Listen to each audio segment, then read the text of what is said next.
ಕಡಲ ತಡಿಯಲ್ಲಿ ಕರಾವಳಿ ಉತ್ಸವ ಅಂದರೆ ತಕ್ಷಣ ನೆನಪಾಗುವುದು ವೈವಿಧ್ಯಮಯ ಕಾರ್ಯಕ್ರಮಗಳು, ವರ್ಣರಂಜಿತ ವೇದಿಕೆ, ಬಗೆ ಬಗೆಯ ಖಾದ್ಯಗಳು, ವಿವಿಧ ಮಳಿಗೆಗಳು ಮತ್ತು ಅಮ್ಯೂಸ್ಮೆಂಟ್ ಪಾರ್ಕ್. ಇದೆಲ್ಲದರ ಜೊತೆಗೆ ಮಕ್ಕಳಿಗಾಗಿ ವಿನೂತನ ರೀತಿಯ ರಿಮೋಟ್ ಕಂಟ್ರೋಲ್ ಫ್ಲೈಟ್ಸ್ ಮತ್ತು ರೋಬೋಟಿಕ್ ತಂತ್ರಜ್ಞಾನದ ಪ್ರದರ್ಶನ ನಗರದ ಕರಾವಳಿ ಮೈದಾನದ ವಸ್ತು ಪ್ರದರ್ಶನ ವೇದಿಕೆಯಲ್ಲಿ ನಡೀತಾ ಇದೆ.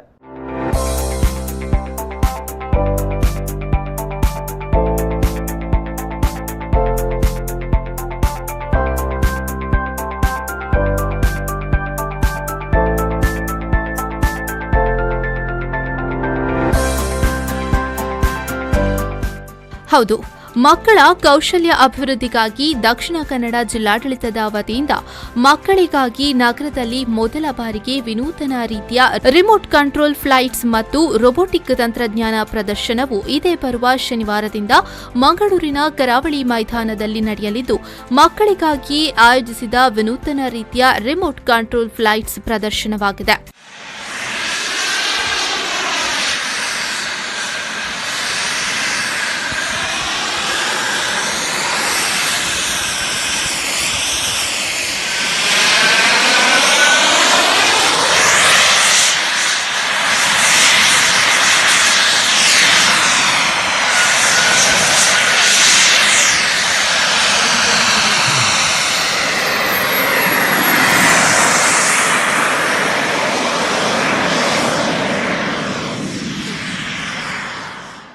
ಇನ್ನು ಇದನ್ನು ಸಾರ್ವಜನಿಕರಿಗೂ ವೀಕ್ಷಿಸುವ ಸದಾವಕಾಶವನ್ನು ಕಲ್ಪಿಸಲಾಗಿದೆ.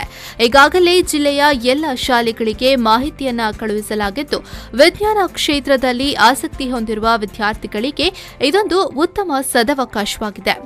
ಇನ್ನು ಈ ಬಗ್ಗೆ ಮಾಹಿತಿ ನೀಡಿದ ಮಂಗಳೂರು ಮಹಾನಗರ ಪಾಲಿಕೆಯ ಕಮಿಷನರ್ ಅಜಿತ್ ಕುಮಾರ್ ಹೆಗ್ಡೆ ಶಾನಾಡಿ ಮಾತನಾಡಿ, ಕರಾವಳಿ ಉತ್ಸವದ ಹಿನ್ನೆಲೆಯಲ್ಲಿ ಮಕ್ಕಳಿಗಾಗಿ ಹೊಸ ತಂತ್ರಜ್ಞಾನವನ್ನು ತಿಳಿಸಿಕೊಡುವ ಹಿನ್ನೆಲೆಯಲ್ಲಿ ರಿಮೋಟ್ ಕಂಟ್ರೋಲ್ ಫ್ಲೈಟ್ಸ್ ಹಾಗೂ ರೋಬೋಟಿಕ್ ತಂತ್ರಜ್ಞಾನ ಪ್ರದರ್ಶನವೂ ನಡೆಯಲಿದೆ. ಮಕ್ಕಳಿಗೆ ಉಚಿತವಾಗಿ ವೀಕ್ಷಿಸುವ ಅವಕಾಶವನ್ನು ಕಲ್ಪಿಸಲಾಗಿದೆ ಎಂದರು. ದಕ್ಷಿಣ ಕನ್ನಡ ಜಿಲ್ಲಾಡಳಿತದಿಂದ ನಡೆಸಲ್ಪಡುವಂತಹ ಕರಾವಳಿ ಉತ್ಸವದ ವಸ್ತು ಪ್ರದರ್ಶನ ಫೆಬ್ರವರಿ 23ರವರೆಗೆ ನಡೆಯಲಿಕ್ಕಿದೆ. ಈ ನಡುವೆ ಕರಾವಳಿ ಉತ್ಸವದಲ್ಲಿ ಸ್ಟಾಲ್ಗಳಿದೆ, ಫುಡ್ ಕೋರ್ಟ್ ಇದೆ, ಮತ್ತು ಮಕ್ಕಳಿಗೆ ಆಟ ಆಡುವಂಥ ವ್ಯವಸ್ಥೆ ಕೂಡ ಎಲ್ಲ ಇದೆ. ಅದನ್ನು ಹೊರತುಪಡಿಸಿ ಈ ಶನಿವಾರದಿಂದ ನಾವು ರಿಮೋಟ್ ಕಂಟ್ರೋಲ್ ಫ್ಲೈಟ್ಸ್ನ ಒಂದು ಡಿಸ್ಪ್ಲೇ ಇದೆ, ಒಂದು ಕಂಪನಿ ಬರ್ತಾ ಇದೆ. ಅದಕ್ಕೆ ರಿಮೋಟ್ ಕಂಟ್ರೋಲ್ ಫ್ಲೈಟ್ ಯಾವ ರೀತಿಯಲ್ಲಿ ಹಾರಾಡ್ತದೆ ಎನ್ನುವ ಬಗ್ಗೆ, ಆ ಟೆಕ್ನಾಲಜಿಯ ಬಗ್ಗೆ ವಿವರಣೆಯನ್ನು ಮಕ್ಕಳಿಗೆ ಕೊಡ್ತೇವೆ. ಅದು ಮಾತ್ರ ಅಲ್ಲ, ಮತ್ತು ರೋಬೋಟಿಕ್ಸ್ ಬಗ್ಗೆ ಮಕ್ಕಳಿಗೆ ತಿಳುವಳಿಕೆ ನೀಡುವಂತಹ ರೋಬೋಟಿಕ್ಸ್ ಶೋ ಕೂಡ ಶನಿವಾರದಿಂದ ನಡೀತಾ ಇದೆ. ಈ ಮಕ್ಕಳನ್ನು ಹೆಚ್ಚು ಸಂಖ್ಯೆಯಲ್ಲಿ ಈ ಬಗ್ಗೆ ತೋರಿಸಲಿಕ್ಕೆ ಎಲ್ಲ ಪೋಷಕರು ಅವ್ರನ್ನ ಕರ್ಕೊಂಡು ಬರಬೇಕು. ಮತ್ತು ಮಕ್ಕಳಿಗೆ ನಾವು ಶಾಲೆಗಳಿಗೆ ಫ್ರೀ ಪಾಸ್ ಕೊಡುವಂಥ ವ್ಯವಸ್ಥೆಯನ್ನು ಮಾಡ್ತಾ ಇದ್ದೇವೆ. ಇನ್ನು ಮಂಗಳೂರು ಮಹಾನಗರ ಪಾಲಿಕೆಯ ಜಂಟಿ ಆಯುಕ್ತರಾದ ಸಂತೋಷ್ ಕುಮಾರ್ ಮಾತನಾಡಿ, ದಕ್ಷಿಣ ಕನ್ನಡ ಜಿಲ್ಲೆಯಲ್ಲಿಯೇ ಮೊದಲ ಬಾರಿಗೆ ಮಕ್ಕಳಿಗಾಗಿ ತಂತ್ರಜ್ಞಾನದ ಬಗ್ಗೆ ತಿಳಿಸಿಕೊಡುವ ನಿಟ್ಟಿನಲ್ಲಿ ಈ ಕಾರ್ಯಕ್ರಮವನ್ನು ಹಮ್ಮಿಕೊಂಡಿದ್ದೇವೆ. ಇನ್ನು ಈಗಾಗಲೇ ಎಲ್ಲ ಶಾಲೆಗೆ ಪ್ರವೇಶ ಪಾಸನ್ನು ಕೂಡ ನೀಡಲಾಗಿದೆ. ಬಸ್ ಸಿಗದ ವಿದ್ಯಾರ್ಥಿಗಳು ಸ್ಥಳದಲ್ಲಿಯೇ ತಮ್ಮ ಶಾಲೆಯ ಐಡಿ ಕಾರ್ಡ್ ತೋರಿಸಿ ಉಚಿತ ಪ್ರವೇಶವನ್ನ ಪಡೆಯಬಹುದಾಗಿದೆ ಎಂದರು. ಈ ಸಲ ಪ್ರಥಮ ಬಾರಿಗೆ ನಾವು ಈ ಒಂದು ರೋಬೋಟಿಕ್ಸ್ ಒಂದು ಇದನ್ನು ಯಾವ ರೀತಿಯಲ್ಲಿ ಅವು ಕಾರ್ಯನಿರ್ವಹಿಸ್ತವೆ ಅನ್ನೋದನ್ನು ನಾವೆಲ್ಲ ಟಿ ವಿನಲ್ಲಿ ನೋಡಿದ್ದೀವಿ.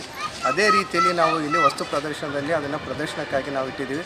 ಮತ್ತು ಅವರು ಮಕ್ಕಳನ್ನು ಸಹ ಈ ರೋಬೋಟಿಕ್ಸ್ ಯಾವ ರೀತಿ ಅವು ಮಾಡ್ತವೆ, ಚಲನೆ ಮಾಡ್ತವೆ ಅನ್ನೋದನ್ನು ಸಹ ಪ್ರಾತ್ಯಕ್ಷಿಕವಾಗಿ ಅವರು ನೋಡೋದಕ್ಕೂ ಸಹ ಅಲ್ಲಿರುವಂಥವರು ಎಕ್ಸ್ಪ್ಲನೇಷನ್ ಮಾಡ್ತಾರೆ. ಮತ್ತು ಅವರೂ ಸಹ ಯಾವ ರೀತಿ ಕಾರ್ಯಾಚರಣೆ ಮಾಡ್ತದೆ ಅನ್ನೋದನ್ನು ಸಹ ಪ್ರಾತ್ಯಕ್ಷಿಕವಾಗಿ ಅವರೂ ಸಹ ನೋಡ್ಬೋದು. ಅದನ್ನು ಎರಡನೇದು ಈ ರಿಮೋಟ್ ಫ್ಲೈಟ್ ಅನ್ನೋದನ್ನು ಯಾವ ರೀತಿಯಲ್ಲಿ ರಿಮೋಟ್ ಫ್ಲೈಟ್ಸ್ನ ನಾವು ಯುಟಿಲೈಸ್ ಮಾಡ್ತೀವಿ ಅನ್ನೋದನ್ನು ಸಹ ಅದು ಈ ವಸ್ತು ಪ್ರದರ್ಶನದಲ್ಲಿಯೂ ಸಹ ನಾವು ಇಡ್ತಾ ಇದ್ದೇವೆ. ಇದು ಶನಿವಾರದಿಂದ ಈ ಎರಡನ್ನೂ ಸಹ ನಾವು ಶುರು ಮಾಡ್ತಾ ಇದ್ದೇವೆ. ಪ್ರತ್ಯೇಕವಾಗಿ ಇವು ಎರಡನ್ನೂ ಸಹ ಯಾಕೆ ಅಂದ್ರೆ ಇಲ್ಲಿರುವಂಥ ಮಕ್ಕಳು ಇದನ್ನು ತಿಳ್ಕೊಂಡು ಯಾವ ರೀತಿಯಲ್ಲಿ ಇದನ್ನು ಕಾರ್ಯನಿರ್ವಹಿಸ್ತವೆ ಎಂಬುದನ್ನು ಸಹ ಅವರು ಅರ್ಥಕೊಂಡು ಅವರ ಒಂದು ಮುಂದೆ ಏನು ಅವರು ಮುಂದೆ ಜೀವನದಲ್ಲಿ ಸೈನ್ಸ್ ತೊಗೊಂಡು ಅಥವಾ ಇಂಜಿನಿಯರ್ ಆಗ್ತಾರೋ ಅವರು ತೊಗೊಂಡಿರೋಂಥ ಒಂದು ಇದರಲ್ಲಿ ಈ ಒಂದು ರೋಬೋಟಿಕ್ಸ್ ಮತ್ತು ಫ್ಲೈಟ್ಸ್ನೂ ಸಹ ರಿಮೋಟ್ ಕಂಟ್ರೋಲ್ ಫ್ಲೈಟ್ಸ್ ಹಾಗೂ ರೋಬೋಟಿಕ್ ತಂತ್ರಜ್ಞಾನವನ್ನು ಮಕ್ಕಳಿಗೆ ತಿಳಿಯಪಡಿಸಲು ನುರಿತ ವಿಜ್ಞಾನಿಗಳು ಮಾಹಿತಿಯನ್ನ ನೀಡಲಿದ್ದಾರೆ. ಇನ್ನು ಶನಿವಾರದಿಂದ ಇದರ ಪ್ರದರ್ಶನವೂ ನಡೆಯಲಿದ್ದು, ಎಲ್ಲ ವಿದ್ಯಾರ್ಥಿಗಳು ಹಾಗೂ ಸಾರ್ವಜನಿಕರು ಇದರ ಉಪಯೋಗವನ್ನ ಪಡೆಯಬಹುದಾಗಿದೆ. ಈ 2023 2024 ಸಾಲಿನ